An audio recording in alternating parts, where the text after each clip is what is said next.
ஒருத்தவங்க கொஸ்டின் கேட்டிருக்காங்க. Second time embryo transfer பண்ணிக்கலாமா? எனக்கு கொஞ்சம் பயமா இருக்கு அப்படின்னு கேட்டிருக்காங்க. ஸோ இந்த கொஸ்டின் அவங்க கேட்டதோட நோக்கம் எனக்கு என்ன புரியுது அப்படின்னா, ஃபர்ஸ்ட் டைம் எம்ப்ரியோ ட்ரான்ஸ்ஃபர் பண்ணிட்டோம். அது ஒர்க் அவுட் ஆகல. நெகட்டிவ் ஆயிடுச்சோ இல்ல மிஸ்கேரேஜ் ஆயிடுச்சு. அதனால செகண்ட் டைம் எம்ப்ரியோ ட்ரான்ஸ்ஃபர் பண்ணிக்கலாமா அப்படின்னு கேட்குறாங்க. ஒரு ஐவிஎஃப்ல 6 to 8 எம்ப்ரியோஸ் கூட ஃபார்ம் ஆகும். ஸோ எல்லா எம்ப்ரியோஸும் நம்மளுக்கு குழந்தை ஆகுமா அப்படின்றது கிடையாது.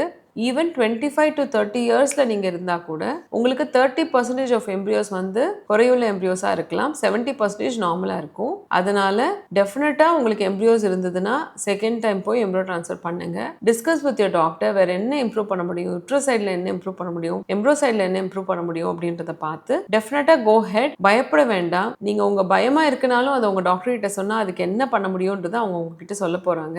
கோ ahead and get your embryo transfer done. ஒரு 2-3 மாசம் பிரேக் எடுத்து பண்றதுனால தப்பு கிடையாது. ஒரு தடவை ஃபெயிலியர் ஆயிடுச்சுன்னா உடனே பண்ணணும்னு அவசியம் இல்லை. பண்ணா தப்பும் கிடையாது. ஆனா 2-3 மந்த்ஸ் பிரேக் எடுத்துக்கிட்டு பண்ணணும்னு நினைச்சீங்கனாலும் பண்ணிக்கலாம்.